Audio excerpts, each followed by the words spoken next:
Selamat pagi saudara-saudaraku semua di dalam Tuhan. Shalom. Puji Tuhan, mari kita datang kembali ke hadapan hadirat Tuhan, sebab kita perlu Tuhan. Kita memuji, mengagungkan namanya, menyembah Dia dan mendengar firman-Nya sebelum kita melakukan segala aktivitas kita.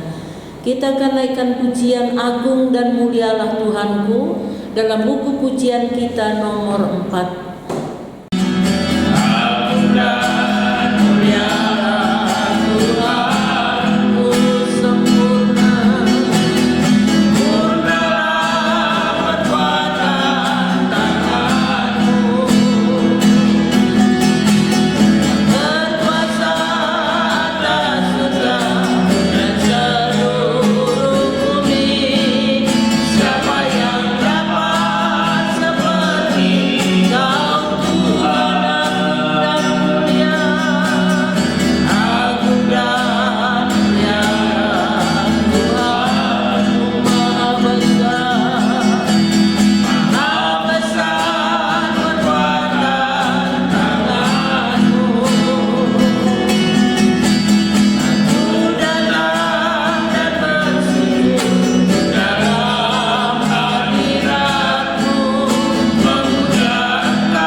Kita akan sama-sama merenungkan firman Tuhan pagi hari ini. Kebenaran firman Tuhan yang saya sampaikan saya ambil dari kitab Yesaya, Nabi Yesaya pasal 58 ayat 13 sampai dengan ayat yang ke-14.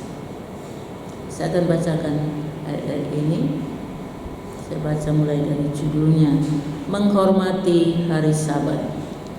Apabila engkau tidak menginjak-injak hukum Sabat dan tidak melakukan urusanmu pada hari kudusku, apabila engkau menyebutkan hari Sabat, hari kenikmatan dan hari kudus Tuhan, hari yang mulia, apabila engkau menghormatinya dengan tidak menjalankan segala acaramu dan dengan tidak mengurus urusanmu atau berkata omong kosong, maka engkau akan bersenang-senang karena Tuhan, dan aku akan membuat engkau melintasi bukit-bukit di bumi dengan kendaraan kemenangan. Aku akan memberi makan engkau dari milik pusaka Yakub bapa leluhurmu, sebab mulut Tuhanlah yang mengatakannya. Puji Tuhan. Kebenaran firman Tuhan pagi hari ini yang saya sampaikan, saya berikan judul kerinduan untuk selalu hidup dalam persekutuan dengan Tuhan. Saudaraku, kalau kita memperhatikan pada zaman dahulu, pada zaman Musa dan juga zaman perjanjian lama, bahwa di dalam hukum Taurat ada tertulis di situ bahwa mereka harus, dalam 10 hukum Taurat, mereka harus menguduskan hari Sabat. Dan pada hari Sabat itu mereka dilarang di dalam hukum itu mengerjakan atau melakukan pekerjaan mereka. Mereka harus menguduskannya. Mereka harus beribadah kepada Tuhan pada hari Sabat. Bukan saja mereka, bahkan sampai kepada budak mereka, membantu mereka, bahkan hewan mereka pada hari Sabat. Bahkan mereka ditentukan berapa kilometer mereka bisa berjalan pada hari Sabat. Mereka harus menghormati hari Sabat, karena itu sudah ditentukan di dalam hukum Taurat dan mereka harus mentaatinya. Kalau pada zaman dahulu, kalau ada orang yang tidak mentaati, tidak mengikuti aturan hari Sabat, maka mereka mendapat sanksi. Tapi kita bersyukur pada zaman perjanjian baru ini tidak ada lagi seperti itu. Namun kita orang-orang yang percaya kepada Tuhan, tentu kita beribadah kepada Tuhan. Ada waktu-waktu tertentu atau jam-jam tertentu untuk kita beribadah, mengkhususkan untuk beribadah dan menyembah Tuhan, seperti mungkin pada pagi hari ini, pada hari Minggu, dan juga di dalam ibadah-ibadah seksi. Maka kita, kalau kita di sini dikatakan kalau pada umat Tuhan pada waktu itu, kalau mereka tidak menginjak-injak hukum Sabat, tidak melakukan urusan mereka dan menganggap hari itu hari kenikmatan, hari kudus, hari mulia, menghormatinya dan menghargainya, dan mereka melakukannya, maka ada upah yang Tuhan berikan kepada mereka. Ini janji Tuhan. Saudara-saudaraku, kalau kita melihat, kalau sebelum pandemi ini, kalau ada anak-anak Tuhan, orang Kristen, kalau dia belum beribadah kepada Tuhan, dia bepergian atau mengerjakan urusannya, mengerjakan pekerjaannya, maka itu di dalam hatinya rasanya belum selesai. Mereka tidak tenang kalau tidak beribadah terlebih dahulu. Maka di gereja kita ini diadakan ibadah pagi hari dan juga sore hari, karena ada memang orang-orang tertentu yang tidak bisa meninggalkan pekerjaannya pada pagi hari dan dia bisa datang menyembah Tuhan ke gereja pada sore hari. Tetapi setelah pandemi ini keadaan berubah, saudaraku. Kalau kita perhatikan sekarang ini, karena sudah ada ibadah streaming, karena memang kita waktu itu dibatasi untuk datang beribadah, dan sekarang orang sudah menjadi nyaman. Sekalipun mereka tidak datang ke gereja, sudah ada ibadah di gereja, dan mereka tidak datang ke gereja, mereka berpergian, mereka melakukan urusan pekerjaan mereka. Mereka rasanya sudah nyaman, tidak lagi seperti dulu. Kalau dulu kalau belum datang beribadah, rasanya masih ada yang kurang.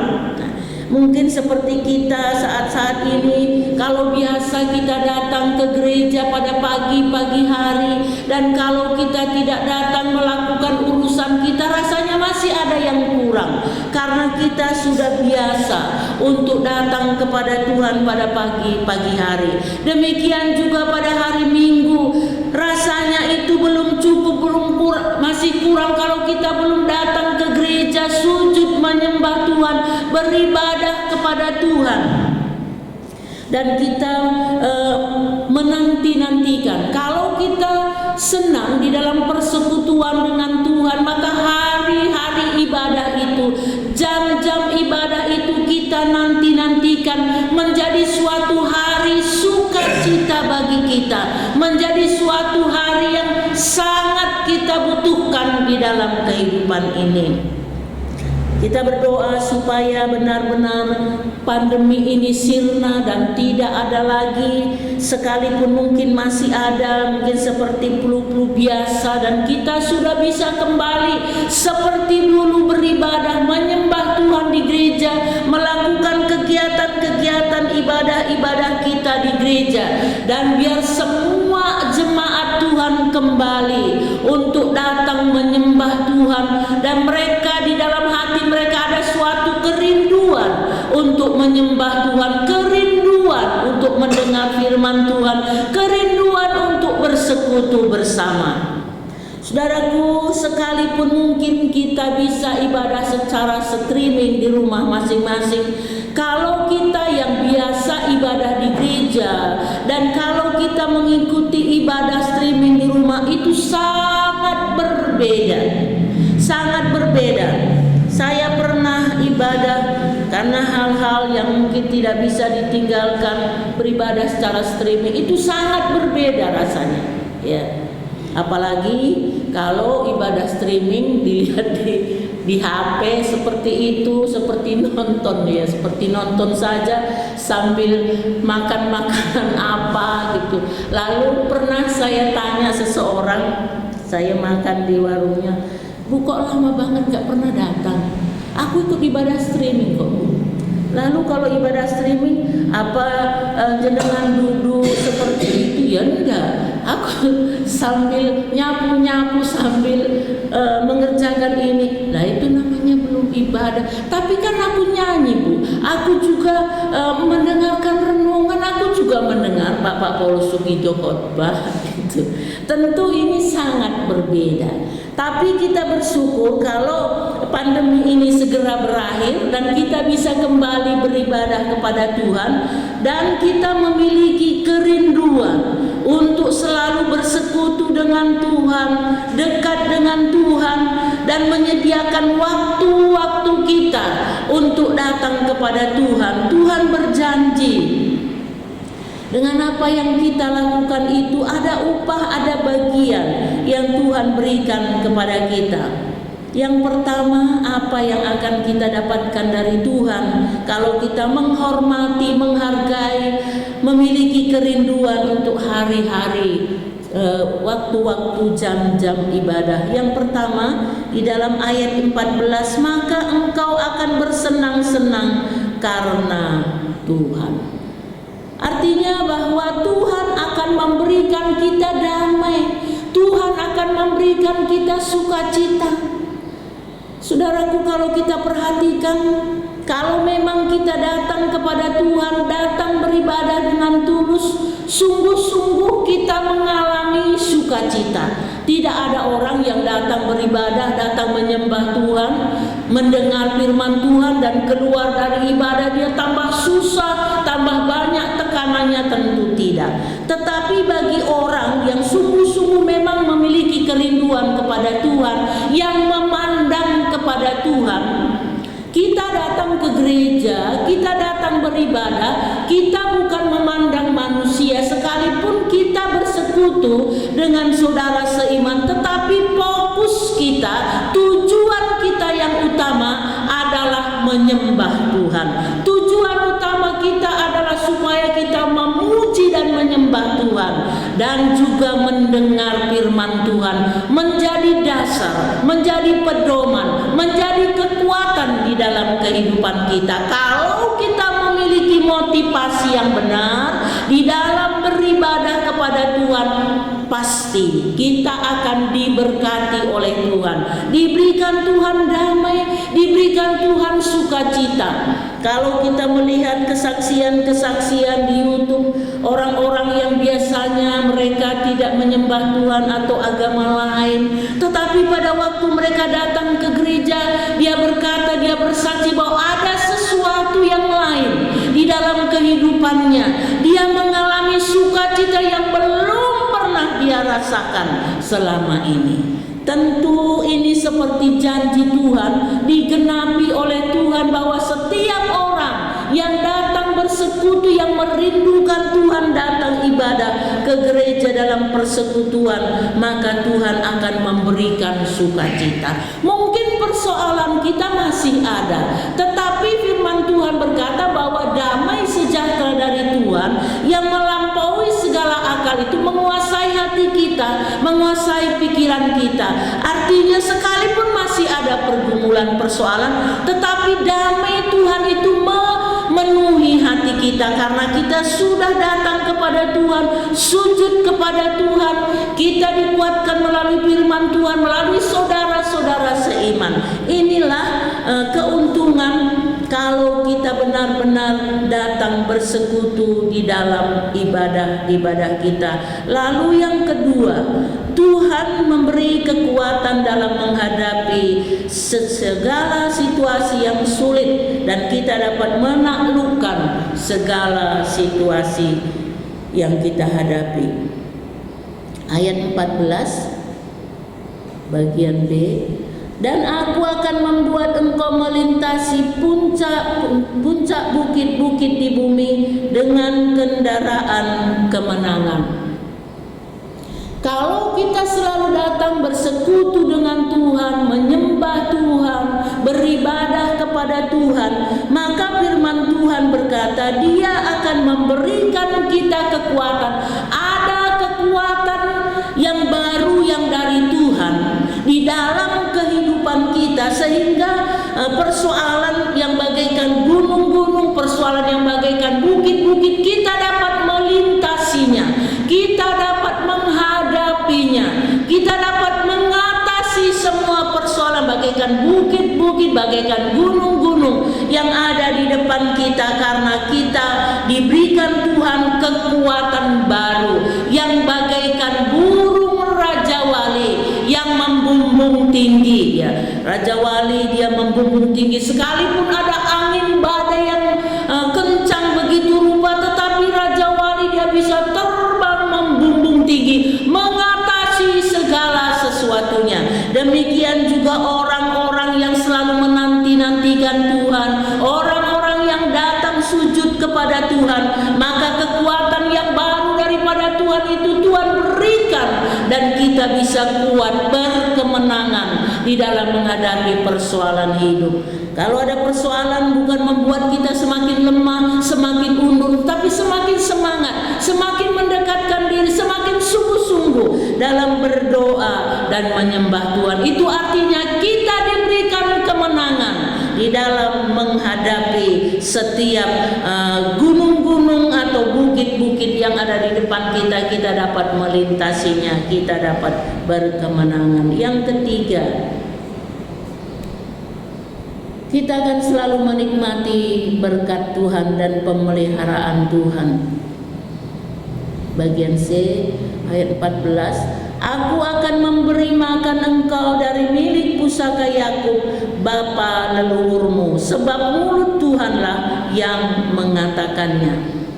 Bahwa kita akan selalu menikmati berkat Tuhan. Ini mulut Tuhanlah yang mengatakannya, firman Tuhan. Maka Tuhan berkata, Aku akan memberi makan engkau dari milik pusaka Yakub bapa leluhurmu. Tuhan memberkati kita. Kalau dulu ada nyanyian lama, ya, berbakti soal utama. Jadi kalau kita berbakti menyembah Tuhan, hal yang utama dalam kehidupan kita, maka di situ dikatakan Tuhan akan memberkati roti dan anggurmu. Ya. Kita mungkin sudah memiliki pekerjaan, maka Tuhan akan memberkati kita melalui pekerjaan kita, dan itu akan mencukupkan segala kebutuhan kita. Saudaraku, kalau kita perhatikan, kalau seandainya kita bisa meninggalkan pekerjaan kita atau usaha kita pada hari Minggu. Nah, kalau sekarang kan kita bisa, kalau nggak bisa karena langganan kita mungkin di pasar, kita harus buka pagi-pagi dan kita bisa beribadah pada sore hari. Kalau kita mengutamakan Tuhan, beribadah kepada Tuhan, kalau kita perhatikan, maka itu tidak mengurangi berkat kita, tidak mengurangi mungkin pemasukan kita. Kalau kita berani mengutamakan Tuhan. Saya melihat ada seseorang itu yang katanya begini, saya kalau hari Minggu ya saya ibadah dulu, tapi langganan saya itu dia menunggu saya sampai saya pulang dari gereja. Nah, tentu ini berarti bahwa berkat kita tidak kurang, tetapi Tuhan akan memberkati kita sesuai dengan janjinya. Maka kita akan selalu menikmati berkat Tuhan, menikmati pemeliharaan Tuhan dalam kehidupan kita. Saudaraku, saya melihat bahwa ada seorang ibu yang sekarang dia sudah tidak ada. Seorang ibu ini dia benar-benar suka di dalam datang beribadah kepada Tuhan sampai tua, sampai akhir hidupnya. Dan saya menyaksikan sendiri bagaimana Tuhan memberkati kehidupannya, baik dalam kebutuhannya, baik untuk pribadinya. Dia memiliki anak 8, ya anak 8 dan cucu-cucunya juga banyak sekali karena di daerah itu pada zaman dulu ya belum ada KB, lalu dia punya anak 8, dia punya cucu banyak sekali. Waktu dia meninggal itu cucunya sekitar 35 ya. Saya perhatikan kehidupan ibu ini karena dia memang orang yang cinta Tuhan, sungguh-sungguh dalam Tuhan. Dia diberkati begitu rupa. Pada waktu dia dalam kelemahan tubuh, dia sakit. Lalu semua anak-anak menantu cucunya merawat dia, menyayangi dia begitu rupa. Yang saya tidak habis pikir sampai kepada anak dan cucunya itu kan dia kalau BAB itu kan nggak bisa lagi ke kamar mandi, tapi untuk membersihkan itu, untuk mencuci itu pun cucu-cucunya itu berebut, mereka berusaha siapa yang duluan ya. Jadi sungguh luar biasa berkat orang yang saya kenal ini. Semua anak cucunya sayang kepadanya sampai akhir hidupnya ya, menjadi kesaksian. Memang pernah dia sakit dan opnam. Lalu ada seorang anaknya berkata begini, "Lah, ibu ini dia sungguh-sungguh beribadah kepada Tuhan, kok Tuhan izinkan dia sakit? Nah kok enggak kalau sakit kenapa enggak ya anak lanang ya? Kenapa enggak ya cepat-cepat dipanggil Tuhan?" Saya bilang mungkin belum waktunya. Pada waktu itu dia beberapa hari koma. Setelah itu dia dibawa ke rumah sakit lain dan karena tidak ada perubahan, lalu dia disuruh pulang dan semua impusnya dicabut. Nah setelah itu ibu ini sehat, dibawa ke rumah, dia pulih, dia sehat ya, dia sehat dan dia diizinkan Tuhan untuk sehat dan bisa kembali beraktivitas seperti biasanya. Jadi kalau kita melihat, memperhatikan firman Tuhan ini sungguh benar. Firman Tuhan ini ya dan amin. Maka setiap orang yang benar-benar dia memiliki kerinduan untuk selalu hidup dalam persekutuan dengan Tuhan, dalam beribadah, rindu senang untuk memuji, menyembah Tuhan, bersekutu dengan saudara seiman, maka Tuhan akan memberikan dia sukacita, Tuhan memberikan dia damai, dan di dalam pergumulan hidup Tuhan beri kekuatan, kemampuan untuk dapat mengatasinya dan mendapatkan kemenangan dari Tuhan, dan dia pun akan menikmati pemeliharaan Tuhan dan berkat Tuhan dalam kehidupannya senantiasa. Ini adalah janji Tuhan. Kita amini, kita iakan firman Tuhan ini, dan supaya kita pun semakin lagi bersungguh-sungguh, sebab kita percaya bahwa kita akan mengalami hal ini. Amin. Tuhan memberkati kita semua.